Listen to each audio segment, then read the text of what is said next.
On, let's see the part C of the question 4 of exercise 1.2 of class 7th mathematics. Okay, so in the previous video I have explained about the uh, parts A and B in the previous video.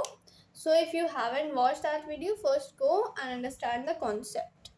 Now let's see the third part of the same question number 4, in which find the pair of integers whose sum is -100.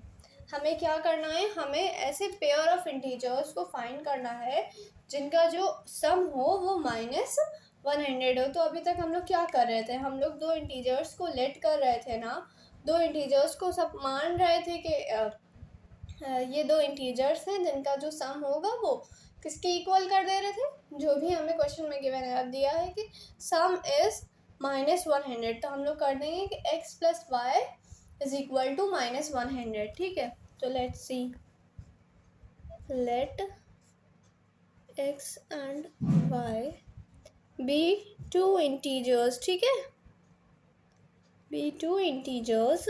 अब ये x और y जो है दो integers हो गए। अब हमें क्या करना है, कंडीशन गिवन है कि जो इंटीजर्स होंगे उनका सम होगा -100। तो हमें पता है ना सम क्या होता है, सम हमें तब मिलता है जब हम लोग एडिशन कराते हैं। तो जो ये इक्वल टू के बाद लिखा होता है ये सम होता है इन लोगों का। अब हमने पढ़ा था कि हम लोग अब इस इक्वेशन को कैसे सॉल्व करेंगे हैं, हम लोग x और y की वैल्यू कैसे निकालेंगे। हम लोग x और y की वैल्यू ऐसे निकालेंगे कि हम लोग कोई भी वैल्यू दे देंगे, इनमें से किसी को भी, x को दे देंगे या फिर y को दे देंगे, तो हमें दूसरे वेरिएबल की वैल्यू मिल जाएगी। जो x और y या फिर कोई भी जो अल्फ़ाबेट से डिनोट किए जाते हैं नंबर, उनको बोलते हैं हम लोग वेरिएबल। ठीक है, जिनको हम लोग लेट करते हैं तो हम लोग उनको बोलते हैं वेरिएबल, कि मतलब इनकी वैल्यू वैरी हो सकती है और हम लोग इनको कोई भी वैल्यू दे सकते हैं। ठीक है, और इसके लिए इन क्वेश्चंस में मैंने आपको प्रीवियस वीडियो में बताया कि इनफाइनाइट सही आंसर्स हो सकते हैं।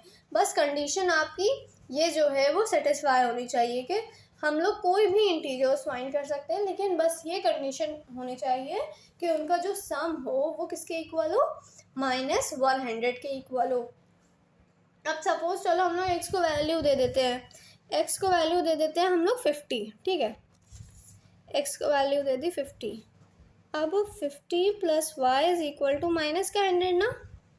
हमने पढ़ा था कि जब इक्वल टू के एक साइड से नंबर दूसरे साइड जाता है तो जो उसका साइन होता है वो ऑपोजिट हो जाता है ना, प्लस है तो माइनस हो जाएगा, माइनस है तो प्लस हो जाएगा। ठीक है, तो हम लोग क्या करेंगे, अब देखो 50 इधर प्लस में है ना, +50 है ना, तो ये इधर आके हमारा -50 हो जाएगा कि नहीं हो जाएगा, हो जाएगा, है ना। तो -100 -50 क्या बन जाएगा, -150।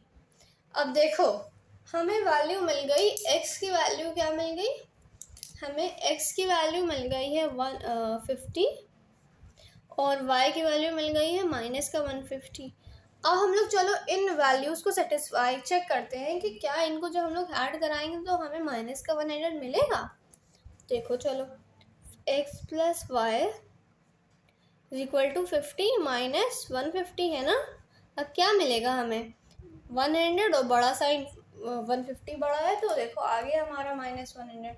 सो इसी तरह से ये अलजेब्रा का कॉन्सेप्ट है। ठीक है, इसी तरह से हमें सारे क्वेश्चंस को इनको फाइंड करना है।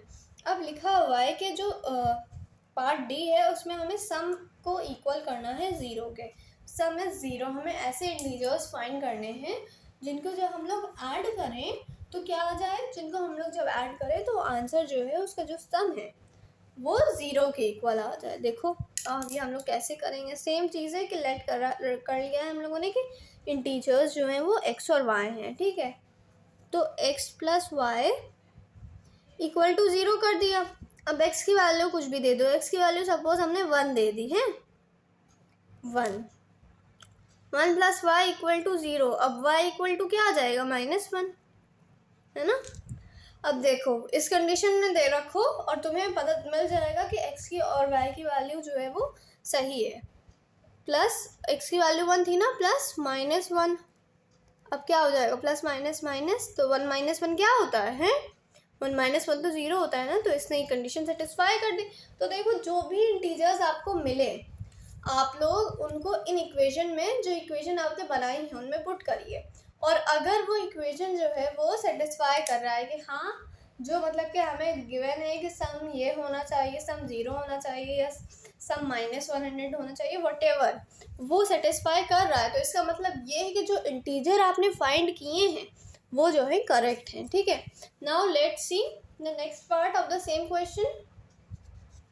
चलो देखो पार्ट ई जो है वो है डिफरेंस इज -80। तो हमें ऐसे इंटीजर्स फाइंड करने हैं जिनका डिफरेंस क्या है -80। चलो फिर सेलेक्ट कर लेते हैं X and Y be 2 integers.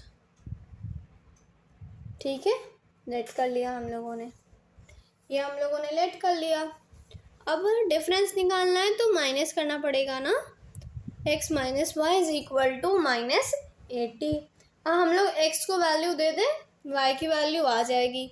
x को वैल्यू चलो दे दी 40, ठीक है, तो 40 minus Y is equal to minus का 80 है ना, फिर minus Y is equal to -80 -40। अब क्या आ जाएगा इसका आंसर -120 आ गया ना, और y की वैल्यू 120। क्यों?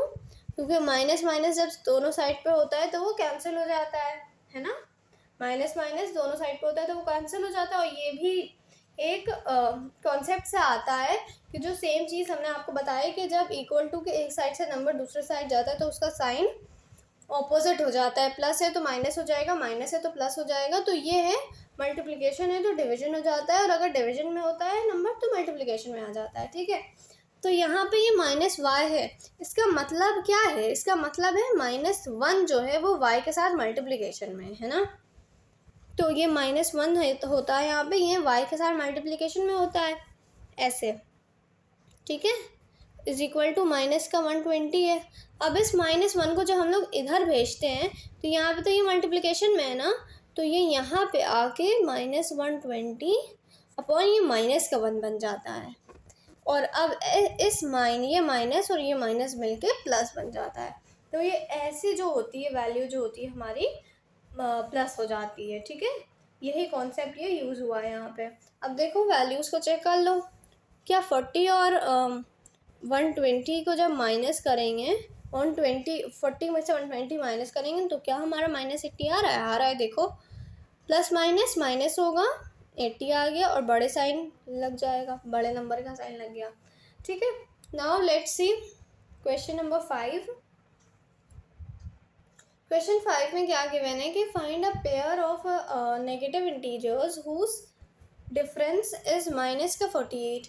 ये भी क्वेश्चन सेम इसी कॉन्सेप्ट से यूज़ होगा, बट इसमें एक और कॉन्सेप्ट का यूज़ होगा जो मैं आपको नेक्स्ट वीडियो में बताऊंगी। ठीक है, so that's all for today and keep watching the study oasis.